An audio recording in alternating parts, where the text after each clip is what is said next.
Hello everyone. तो आज हम लोग बात करेंगे कैरियर जनरेशन और रिकॉम्बिनेशन। इसमें और भी अलग अलग तरीके हैं जिनकी वजह से रिकॉम्बिनेशन हो सकता है या जनरेशन भी हो सकता है।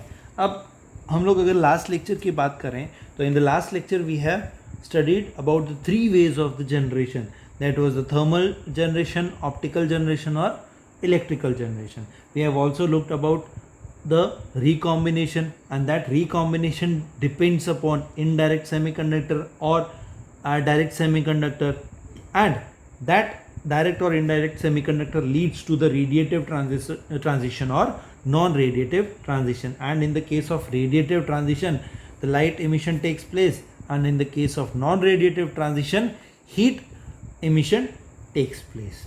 And the characteristic that we have discussed are, that was band to band recombination or generation process. Okay, what we have discussed? We have discussed band to band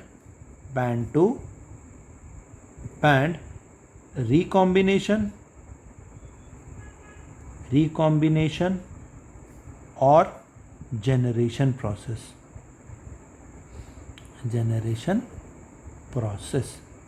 That was कि जो भी recombination हो रहा है वो एक band से दूसरे band, that is conduction band to valence band हो रहा है, या जनरेशन हो रहा है वो generation conduction valence band to conduction band हो रहा है, यही हमारा बैंड टू बैंड जनरेशन। तो इसको हम लोग जनरली RG प्रोसेस भी बोलते हैं, रिकॉम्बिनेशन जनरेशन प्रोसेस भी बोलते हैं।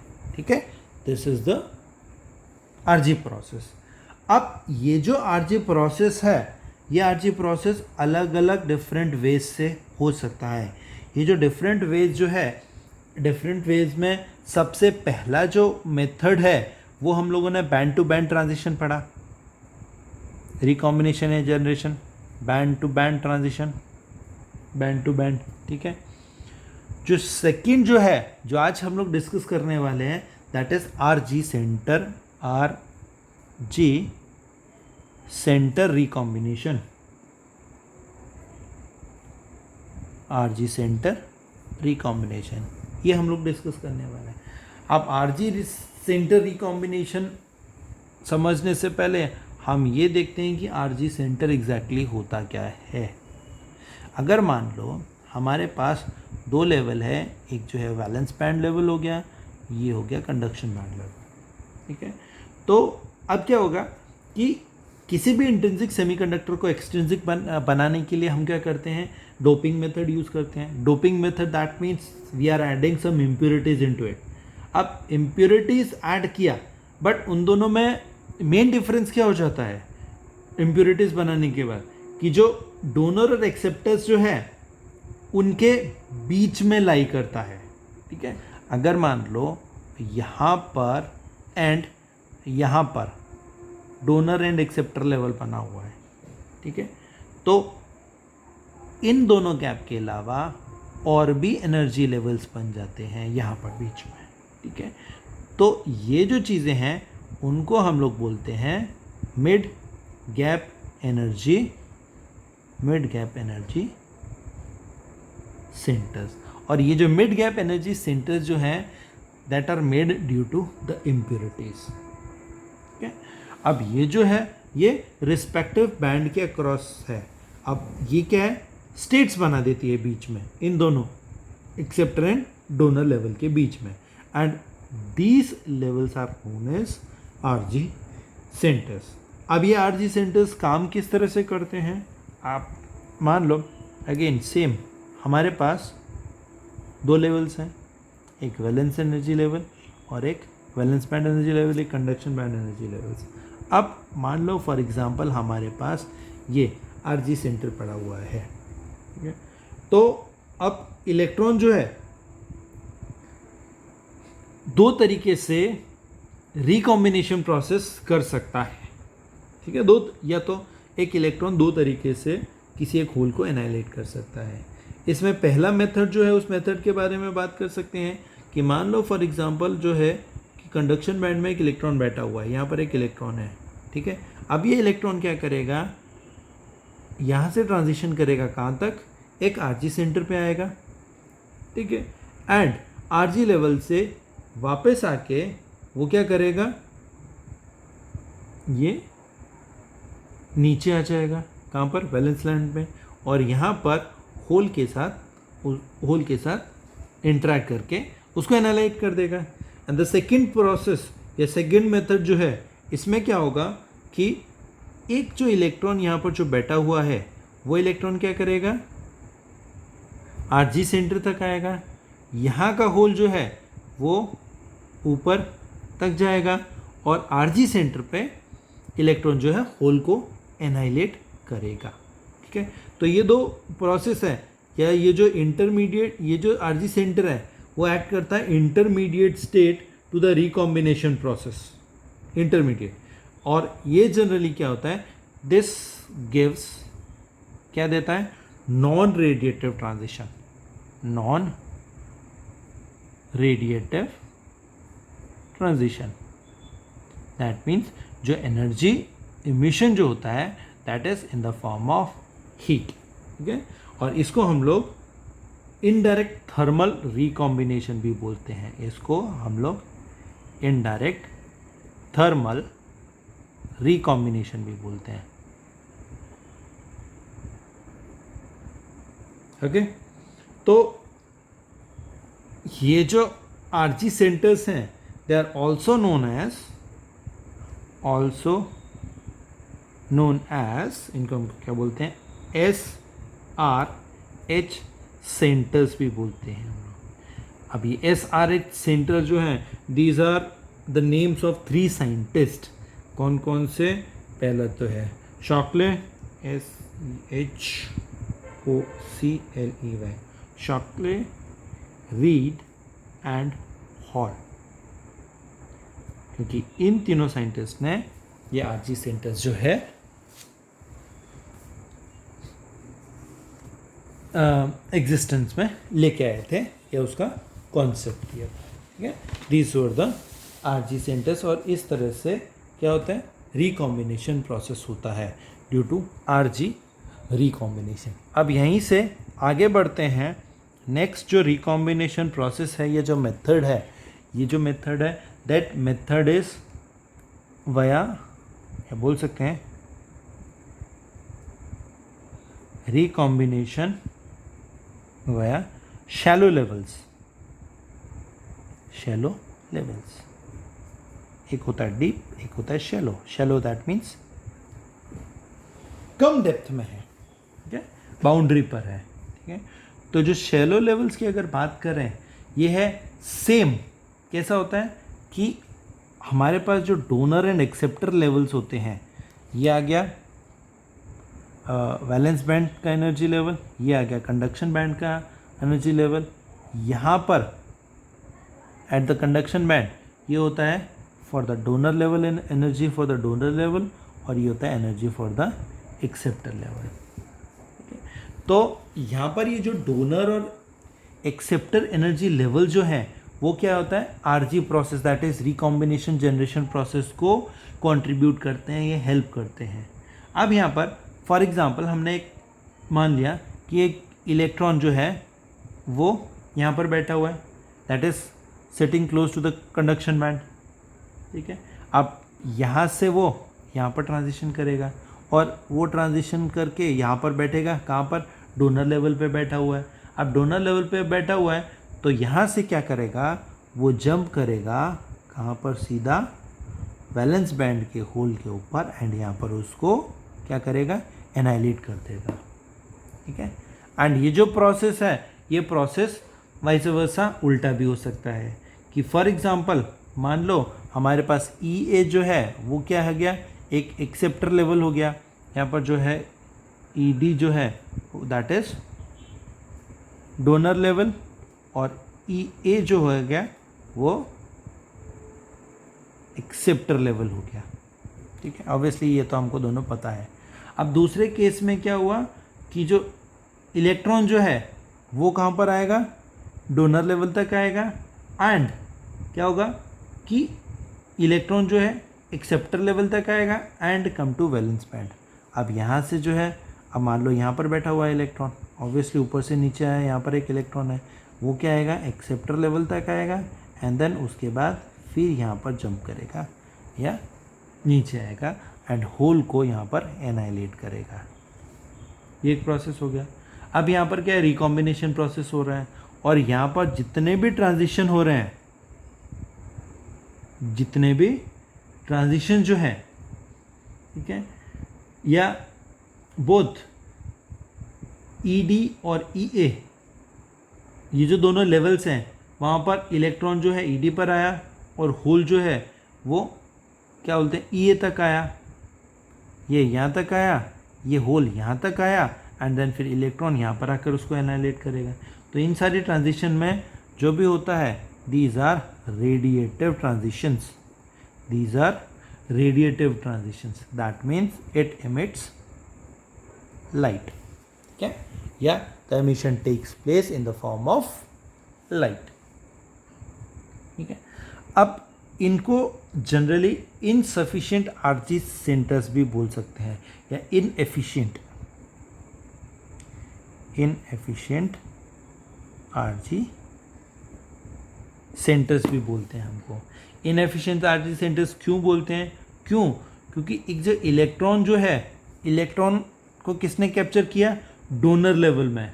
वो क्या करता है कि ज़रूरी नहीं ये जो इलेक्ट्रॉन ईडी पर बैठा हुआ है वो ईए तक जाएगा या वैलेंस बैंड तक जाएगा और होल को एनाइलेट करेगा। मे बी थर्मल फ्लक्चुएशन की वजह से ये यहाँ पर जो बैठा है वो एनर्जी गेन करके वापस ऊपर चला जाएगा, ठीक है। तो यहाँ पर इट मे रिकम्बाइन और इट मे नॉट रिकम्बाइन। तो बोल सकते हैं the probability of recombination is very low, the probability of recombination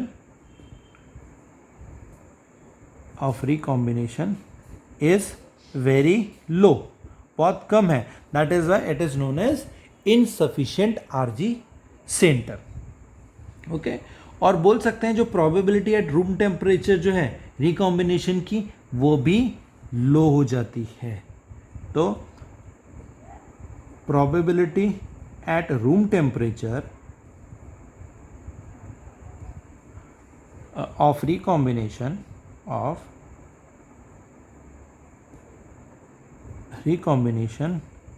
is low।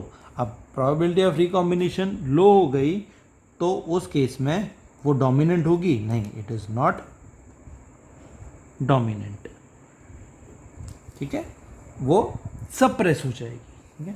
तो ये था हमारा recombination due to shallow levels। Now let us move to the next process.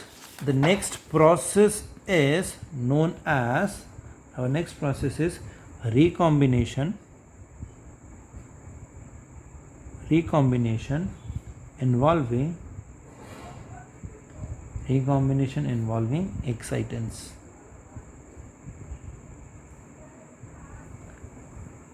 अब ये जो है इसको बेसिकली, ये तो अगर बोला जाए तो इसको हम बोल सकते हैं recombination due to the levels that are at deep, but इसको हम लोग एक्साइटेंट्स बोलते हैं।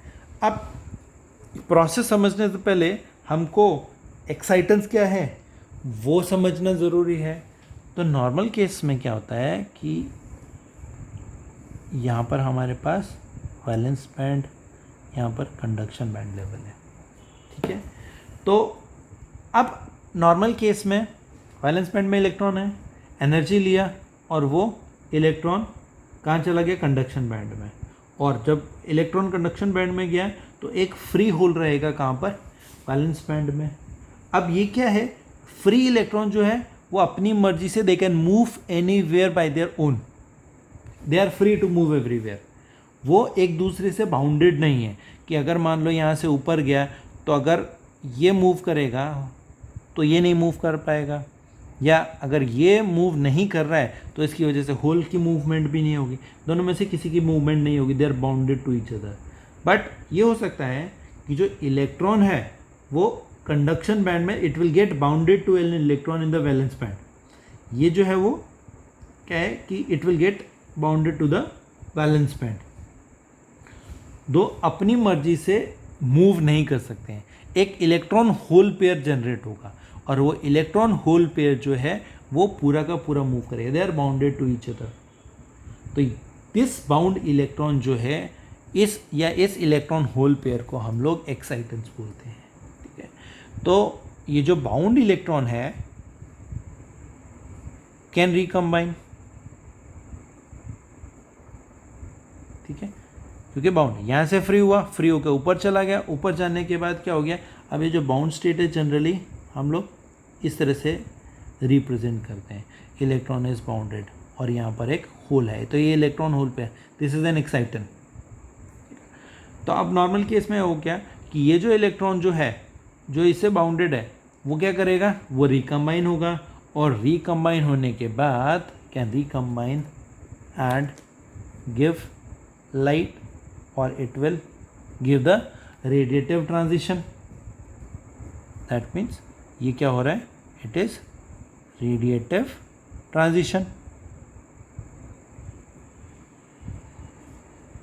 ठीक है, तो अगर हम लोग इसी में अगर एक एग्जांपल उठाने की कोशिश करें तो एग्जांपल क्या बोलता है, ये एग्जांपल ये बोलता है कि इलेक्ट्रॉन जो है वो रिकम्बाइन हो सकता है और रेडिएटिव ट्रांजिशन होगा।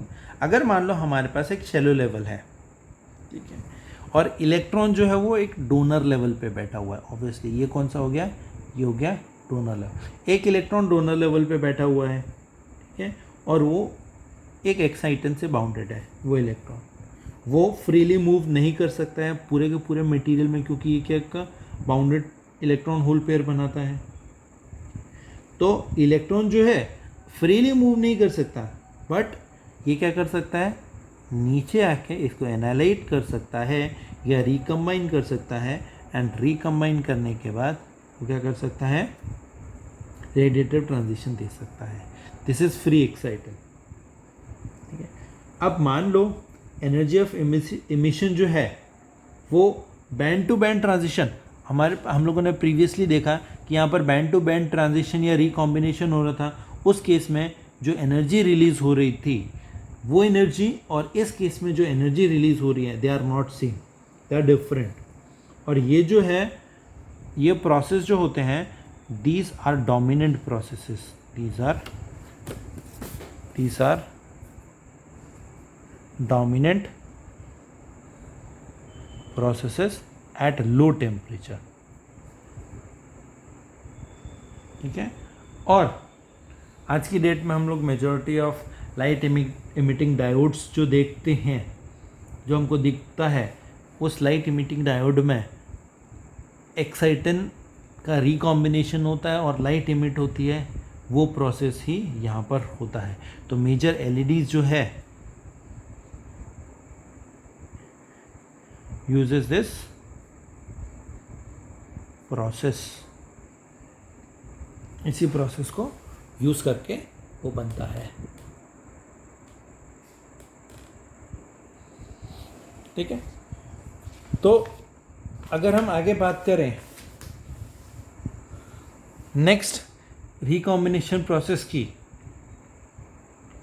That recombination process is known as Auger recombination, AUGER recombination. इसको हम लोग ऑजे रिकॉम्बिनेशन क्यों बोलते हैं, OGE, यहाँ पर R is silent, that is why it is known as ऑजेज रिकॉम्बिनेशन। अब इस रिकॉम्बिनेशन में बेसिकली व्हाट हैपन्स कि जो एक इलेक्ट्रॉन जो है वो इलेक्ट्रॉन क्या हो रहा है, अब यहाँ पर क्या रिकॉम्बिनेशन हो रहा है, तो रिकॉम्बिनेशन में एक जो इलेक्ट्रॉन है वो इलेक्ट्रॉन यहाँ पर बैठा रहता है। अब इलेक्ट्रॉन जो है उसकी एनर्जी ज़्यादा है, तो वो ज़रूरी नहीं लोअर लेवल पे हो, वो sorry this is conduction energy level of conduction band, ये energy of conduction energy level या जो लोएस्ट लेवल है उस लेवल से थोड़ा सा हाई हो एनर्जी हो।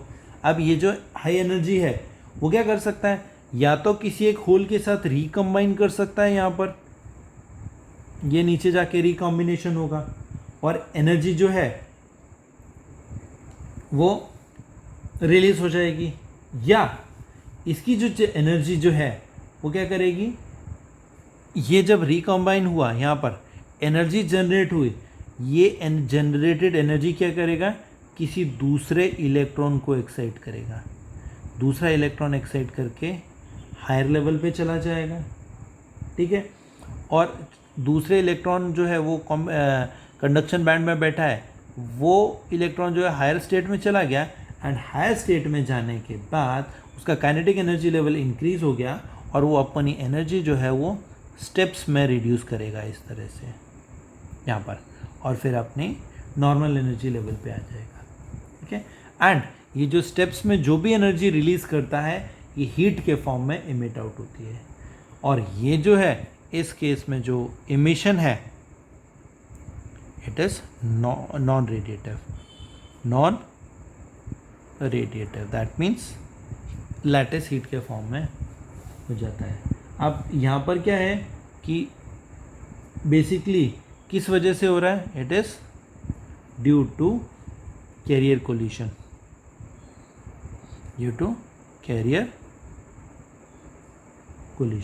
ठीक है। और ये कहाँ पर होता है, it occurs at high concentration, और ये जो हाई कंसंट्रेशन है वो हाई कंसंट्रेशन कहाँ होती है, that is due to high doping, high level of doping, ठीक है। तो ये जो हम लोगों ने प्रोसेसेस पढ़े, हमारे टोटल 5 प्रोसेस पढ़े, किसके, रिकॉम्बिनेशन के, जिसमें पहला हमारा बैंड टू बैंड रिकॉम्बिनेशन था, दूसरा हमारे पास आरजी सेंटर्ड कॉम्बिनेशन था, तीसरा हमारा शेलो लेवल्स कॉम्बिनेशन हुआ, चौथा हुआ recombination involving excitons, and the last one was हमारे पास ऑगर रिकॉम्बिनेशन। ये हमारे 5 रिकॉम्बिनेशंस थे, ठीक है। अब ये जो प्रोसेस है जिसमें हम लोगों ने रिकॉम्बिनेशन हुआ, इसमें इन्हीं प्रोसेस में we can have the generation process also, ठीक है। Opposite to that we can have generation process,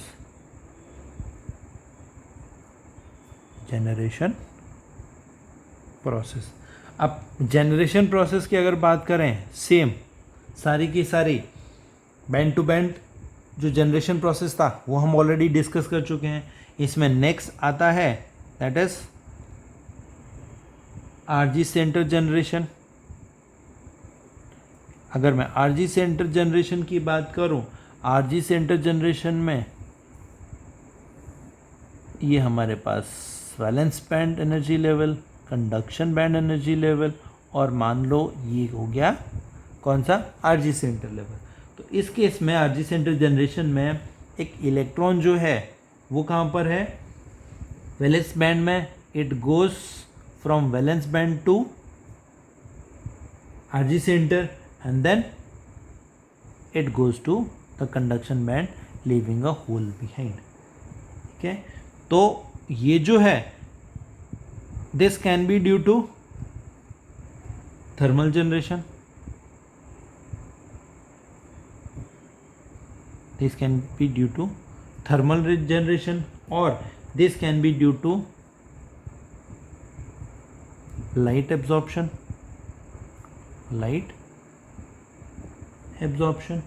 और द प्रोसेस जो है this is exactly opposite to the reverse of recombination,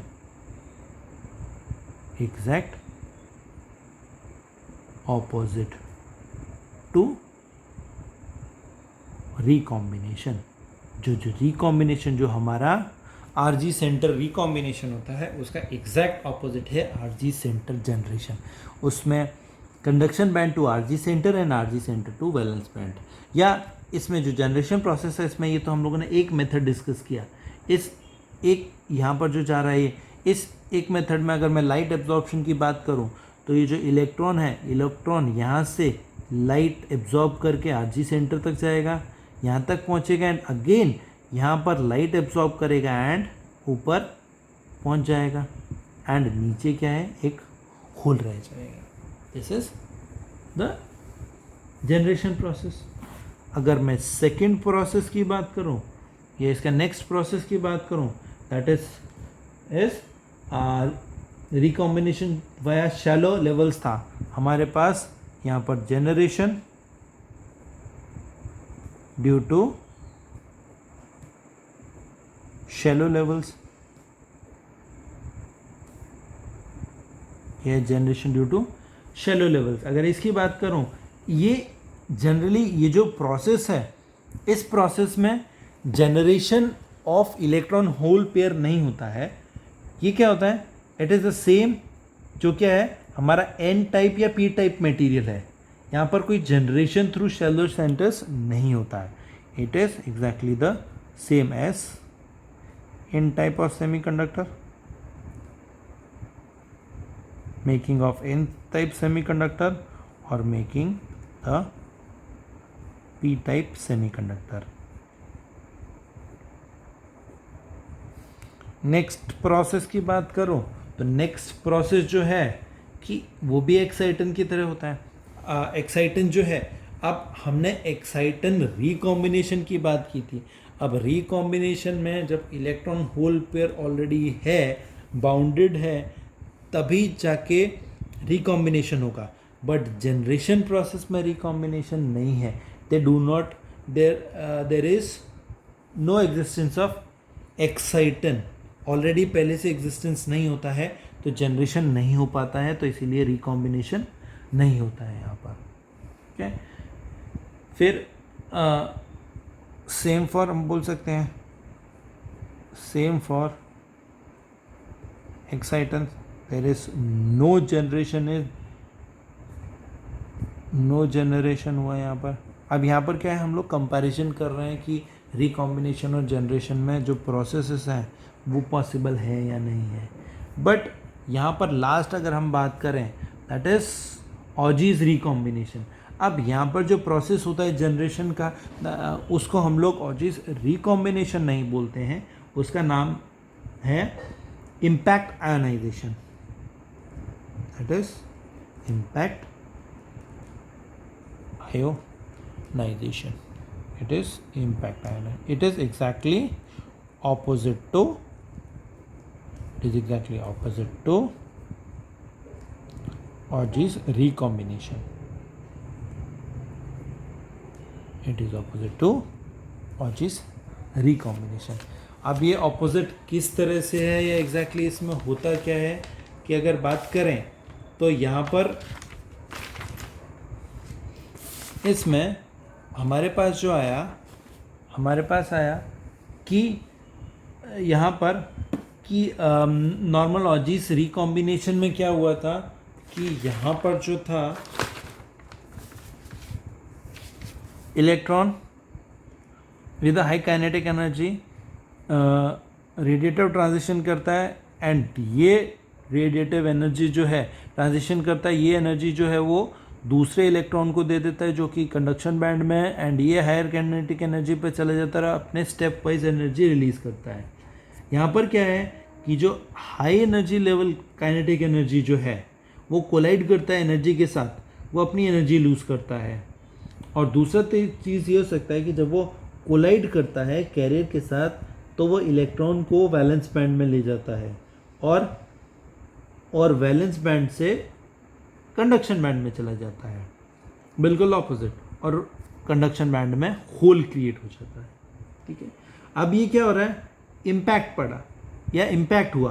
किसका इम्पैक्ट हुआ, जो इलेक्ट्रॉन जो है विद हाई काइनेटिक एनर्जी, उस इम्पैक्ट की वजह से वो वैलेंस बैंड से कंडक्शन बैंड में चला गया और यहाँ पर होल क्रिएट हो गया.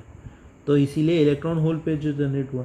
अब ये जो इलेक्ट्रॉन होल पेयर जनरेशन है वो किसके ऊपर डिपेंड करता है, ये डिपेंड करता है,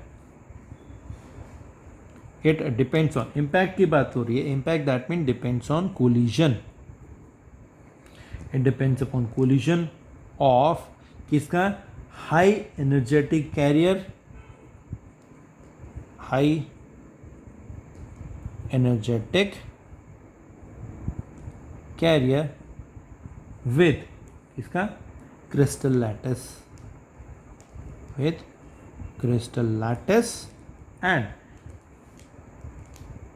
जनरेट्स, क्या जनरेट हो रहा है, एक इलेक्ट्रॉन होल पेयर जनरेट हो रहा है यहाँ पर, इसीलिए ये क्या हो गया, जनरेशन प्रोसेस हो गया यहाँ पर। ओके, अब ये जो इम्पैक्ट आयनाइजेशन है ये क्या होता है, अब ऑब्वियसली इम्पैक्ट हो रहा है किसकी वजह से, एक इलेक्ट्रॉन की वजह से जिसकी काइनेटिक एनर्जी हाई है, तो यहाँ पर it occurs at high field, क्यों, क्योंकि इट रिक्वायर्स हाई एनर्जी, तो it occurs at high field क्योंकि इट रिक्वायर्स हाई एनर्जी। दूसरा कि यहाँ पर जो है मल्टीप्लिकेशन ऑफ कैरियर्स भी होता है, ओके, यहाँ पर मल्टीप्लिकेशन ऑफ कैरियर्स भी होता है। अब मल्टीप्लिकेशन ऑफ कैरियर्स कैसे हुआ, क्यों, क्योंकि यहाँ पर हाई फील्ड पे हो रहा है, हाई फील्ड पे हो रहा है तो एक इलेक्ट्रॉन है वो इंटरेक्ट करेगा दूसरे इलेक्ट्रॉन के साथ, उसको क्या होगा, जनरेट करेगा क्या, दूसरा इलेक्ट्रॉन एनर्जी ट्रांसफ़र करेगा दूसरे इलेक्ट्रॉन, वो जो दूसरा इलेक्ट्रॉन है it will interact with the third electron and साथ में हाई फील्ड तो लगा हुआ है, एनर्जी रिगेन कर रहा है, एंड इस तरह से number of electron holes pair generate हो रहे हैं and it leads to the avalanche, that means कि ब्रेकडाउन, एवलॉन्च ब्रेकडाउन हुआ और उसकी वजह से लीकेज करंट हुआ और इस केस में डिवाइस फेल भी हो जाती है। इसीलिए ये जो प्रोसेस है, ये प्रोसेस इम्पैक्ट प्रोसेस इम्पॉर्टेंट होता है इस पॉइंट ऑफ व्यू से। तो अगर हम बात करें सारे के सारे प्रोसेस की, तो आप जैसे कि थोड़ी देर पहले मैंने ये बोला था कि सारे के सारे प्रोसेस जो हैं एक मटेरियल में होते हैं बट एट डिफरेंट रेट।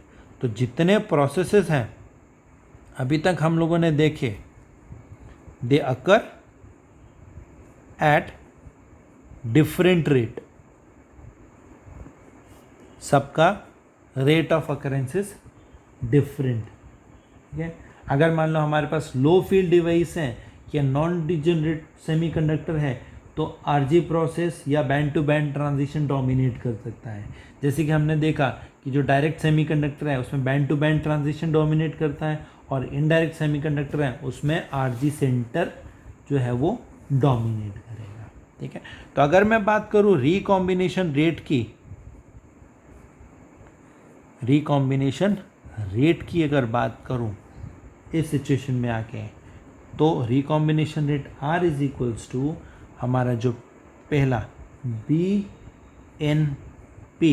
यहाँ पर B हमारा क्या हो गया, that is band to band transition. अब बोला कि सारे के सारे प्रोसेस हो सकते हैं डिफरेंट रेट पे और ये सारे के सारे प्रोसेस जो है इंडिपेंडेंट ऑफ ईच अदर है। तो टोटल रिकॉम्बिनेशन रेट जो हुआ वो पहला, this is the rate due to band transition multiplied by the carrier concentration of electrons and carrier concentration of holes, ये हमारा पहला ट्रांजिशन हुआ, plus second rate of transition, अब मान लिया ड्यू टू आरजी सेंटर्स हुआ, multiplied by the carrier concentration electrons and holes, plus हमारा तीसरा प्रोसेस हुआ, this is the rate of third process, अगर मान लो ये एक्साइटेंस की वजह से हुआ, third rate of recombination due to excitons multiplied by the carrier concentration electrons and holes. इस तरह से जितने प्रोसेस हैं उनको मैं डायरेक्टली ऐड कर सकते हैं, क्यों, क्योंकि they are independent of each other, ठीक है। आप ऑलरेडी पहले भी बताया कि ये सारे के सारे प्रोसेस जो हैं वो डोमिनेट नहीं करेंगे एक साथ, ठीक है। तो ये जो एक्सप्रेशन जो है, इस एक्सप्रेशन को हम लोग सिंप्लीफाई कर सकते हैं और लिख सकते हैं कि सिर्फ डोमिनेंट रिकॉम्बिनेशन मैकेनिज्म जो है वही आएगा, क्यों, क्योंकि सारे जो है इंडिपेंडेंट ऑफ ईच अदर हैं। तो जो भी रेट है वो रेट हम डायरेक्टली एक दूसरे में ऐड कर सकते हैं। अब यहाँ पर और आगे बात करें कि ये सारा हम लोगों ने रिकॉम्बिनेशन रेट देखा। अब यहाँ पर हमारे पास कुछ स्पेशल केसेस हैं, कुछ में स्पेसिफिकली हमारे पास दो स्पेशल केसेस हैं। अब दो स्पेशल केसेस की बात करें तो उसमें सबसे पहला आता है हमारे पास low level injection, low level injection. अब लो लेवल इंजेक्शन के बारे में अगर बोलूँ तो नॉर्मली हमारा इक्विलिब्रियम में हमारे पास जो है मटेरियल होता है जिसमें नंबर ऑफ होल्स या इलेक्ट्रॉन कंसंट्रेशन, दैट मीन्स कि अगर मान लो होल कंसंट्रेशन P0 है और इलेक्ट्रॉन कंसंट्रेशन N0 है, वो इक्विलिब्रियम कंडीशन में क्या होता है, that is N0 P0 it is equals to Ni²। That means दोनों की कंसंट्रेशन सेम है तो वो इंट्रिंसिक सेमीकंडक्टर के बराबर Ni² हो जाता है। अब यहाँ पर क्या हुआ, हम लोग क्या है एक्सेस ऑफ इलेक्ट्रॉन होल जो है वो जनरेट कर रहे हैं बाय ऑप्टिकल मेथड। तो न्यू कैरियर कंसंट्रेशन आ गई, न्यू कैरियर कंसंट्रेशन आई। अब न्यू कैरियर कंसंट्रेशन जो हो गई that is equals to P, अगर होल्स के बारे में बात करूं P0 प्लस एक्सेस जो जनरेट हुए that is del P। Similarly अगर मैं इलेक्ट्रॉन्स की बात करूं तो N इज इक्वल्स टू हमारे पास इक्विलिब्रियम लेवल पे प्लस एक्सेस ऑफ जनरेट हुए डेल N हुए। ठीक है, अगर मान लो स्पेसिफिकली ऑप्टिकल या थर्मल जनरेशन की बात करें, नॉर्मल केस में ऑप्टिकल और थर्मल जनरेशन की बात करें तो उस केस में जो हमारे पास एक्सेस ऑफ, अब हमने यहाँ पर नई carrier concentration del P generate की या डेल N जनरेट की, तो ये जो डेल ऑफ N0 हुआ या एक्सेस जनरेशन ऑफ होल हुआ वो दोनों हमेशा बराबर होता है। कहाँ पर, at time T is equals to 0, temperature T is equals to 0 पे। अब ये तो जनरेशन हो गया।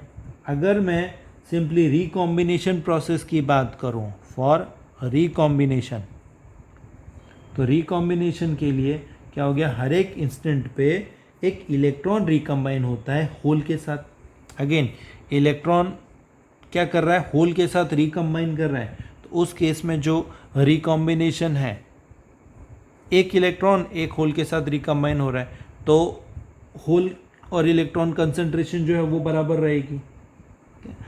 तो लो लेवल इंजेक्शन मतलब क्या हुआ कि जो एक्सेस कैरियर जो है जनरेट हुए हैं वो हमेशा क्या है, it is very very less than del P और डेल N। बोल सकते हैं ये जो एक्सेस ऑफ कैरियर्स हैं, excess of carriers are always very very less than del P और डेल N। ठीक है, तो यहाँ पर क्या हुआ कि डेल P या डेल N जो है it is very very less than N0, किसके, N टाइप सेमीकंडक्टर के बारे में। और या del P and del N अगर very very less than P0 हुआ तो ये कौन से मटेरियल के लिए, P टाइप मटेरियल के लिए आता है। ठीक है, तो रिकॉम्बिनेशन रेट जो है, रिकॉम्बिनेशन रेट के अगर बारे में बोलूँ तो जो रिकॉम्बिनेशन रेट किस तरह का आता है, it is equals to dN by dt it is equals to dP by dt, that is equals to recombination rate. ठीक है, या इसको हम लोग जो हमारा रिकॉम्बिनेशन रेट है BNP minus G of thermal, यहाँ पर जो थर्मल रेट है that is equals to BN0 P0 हो गया हमारे पास। ठीक है, तो हम क्या लिख सकते हैं कि जो यहाँ पर आया, जो रेट आया dN0 plus del N divided by dt आया, that is equals to B। अब यहाँ पर N क्या हो गया, that is N0 plus del N, और P क्या हो गया, P0 plus del P minus of BN0 P0, ये यहाँ से आ गया, ये G थर्मल आ गया। अब इसी चीज़ को सिंप्लीफाई किया हम लोगों ने। अब इसको सिंप्लीफाई करें तो क्या हो गया कि यहाँ पर एन नॉट जो है और पी नॉट जो है दीज आर कांस्टेंट, और इसको अगर मैं पूरा का पूरा अगर एक्सपेंड करूँ तो D del N divided by D T ये कांस्टेंट है, इट इज़ इक्वल्स टू ये पूरा हो जाएगा B that is N not P not plus P not del N plus N not del P plus del N del P minus of B N not P naught. अब ये B N not P naught अगर मैं bracket open करूँगा तो इससे cancel out हो जाएगा। अब हमको पता है कि ये जो डेल एन और डेल पी है these are very very small, तो इनका मल्टीप्लिकेशन और स्मॉल हो जाएगा, तो we can neglect this term. तो हमारे पास जो टर्म बचेगी that will be equals to B साथ में P not del N plus N not del P. ठीक है, क्यों? अब मान लो हमारे पास डेल एन जो है डेल पी के बराबर है, डेल एन और डेल पी बराबर है, तो हम क्या बोल सकते हैं कि जो हमारे पास T del N by D T जो है that is nearly equals to P del N common निकाला, अंदर P not plus N not बचा। अब अगर इसके बारे में बात करें तो एक डिफरेंशियल इक्वेशन है, फर्स्ट ऑर्डर डिफरेंशियल इक्वेशन, तो इस इक्वेशन का जो सॉल्यूशन है at del N is equals to N not वो क्या हम लिख सकते हैं at T is equals to zero. तो solution at T is equals to zero and del N is equals to del N not, तो हमारे पास जो इक्वेशन आएगी ये सॉल्यूशन आएगा that is del N it is equals to del N naught e raise to power minus t divided by tau. अब यहाँ पर जो टाउ है it is given by 1 divided by b N naught plus P naught. इसको हम लोग बोलते हैं कैरियर लाइफ टाइम। ठीक है, कैरियर लाइफ टाइम। तो जो रेट की अगर बात की हम लोगों ने तो रेट क्या हो गया r is equals to d N by D t, this is equals to t del N by D t which is equals to del N by two. क्यों? क्योंकि डेल एन जो है that is equals to del N naught e raise to power minus t divided by tau. अब हमको पता है कि tau जो क्या हो गया, टाउ हम लोगों ने लिखा 1 divided by b N naught plus P naught ये आया। अब इस केस में अगर मैं एन टाइप की बात करूं तो वहाँ पर पी नॉट बहुत स्मॉल हो जाएगा, तो उस केस में जो टाउ जो है that will be equals to 1 divided by b N naught. ये किसके लिए हो गया? एन टाइप के लिए। और पी टाइप के लिए बात करूं तो वहाँ पर क्या है एन नॉट बहुत ज़्यादा स्मॉल हो जाएगा, तो 1 divided by b p naught this p type semiconductor. ठीक है, तो हम बोल सकते हैं जो रेट है वो क्या हो जाएगा del N divided by two plus del N divided by tau two. ठीक है, तो ये क्या हो गया फर्स्ट प्रोसेस, ये second process, this is the recombination due to, this is the recombination due to different processes, अलग अलग प्रोसेसेस के वजह से रिकॉम्बिनेशन रेट आ गया हमारे पास। ठीक है, अब ये तो हमारे पास था पहला स्पेशल केस। अब सेकंड स्पेशल केस की बात करूं, पहला लो लेवल इंजेक्शन था, अब नेक्स्ट आया हमारा हाई लेवल इंजेक्शन। अब हाई लेवल इंजेक्शन के बारे में बोलूं तो हाई लेवल इंजेक्शन में क्या हो जाता है एक्साइटेड कैरियर जनरेशन रेट जो है it is very very larger than the total carrier concentration. ठीक है, इन इक्विलिब्रियम के कंपैरिजन में एक्साइटेड जो है जो हम लोगों ने जनरेट किए वो बहुत ज़्यादा हो गए, तो जो डेल एन है it is very very greater than n naught and p naught. तो हम बोल सकते हैं जो हमारे पास रेट तो था D N by D T था, उसको हम लोगों ने क्या लिख लिया B of N P minus B N not P not आ गया हमारे पास। अब पहले वाले केस में हम लोगों ने क्या किया था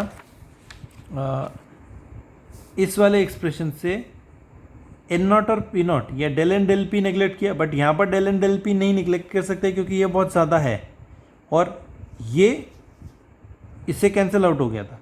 अब यहाँ पर क्या है, बिल्कुल ऑपोजिट, ये हम लोग नेगलेक्ट नहीं कर सकते, हम लोग del N del p neglect कर सकते हैं। तो हमारे पास जो है वो एक्सप्रेशन आ जाएगा कि D del N upon D T will be equals to B N not del P plus P not del N plus that will be equals to del N del P. ये आ गया। अब अगर मान लो डेल एन और del P बराबर है, del N is equals to del P, तो D del N by D T is equals to B, del N constant निकाला हम लोग, कॉमन बाहर निकाला, n not P not plus del n square हो गया, ये दोनों बराबर हो गए और इन दोनों में से डेल एन कॉमन निकाल लिया हम लोगों ने। सेकेंड ऑर्डर डिफरेंशियल इक्वेशन, तो जो सॉल्यूशन है वो सॉल्यूशन क्या हो जाएगी, solution will be del n which is function of t, it is equals to 1 divided by b t plus del n raise to power -1। ठीक है, तो ये सॉल्यूशन हो गया। तो rate of high level injection जो है आर, वो आर क्या बोला, it is equals to minus d N by D t, opposite हो गया, it is equals to minus b upon it is b t plus del n raise to power -1 का square, ये हो गया rate. ठीक है, और अगर बात करें एलईडीज़ की, तो एलईडीज़ में क्या है, ल्यूमिनेसेंस या रिकॉम्बिनेशन रेट जो है दैट इज ल्यूमिनेसेंस, जितनी लाइट इमिट होती है that is proportional to recombination rate, जितना ज़्यादा रिकॉम्बिनेशन रेट उतना ज़्यादा लाइट। तो कितनी लाइट इमिट हो रही है वो किसने दी, रिकॉम्बिनेशन रेट में।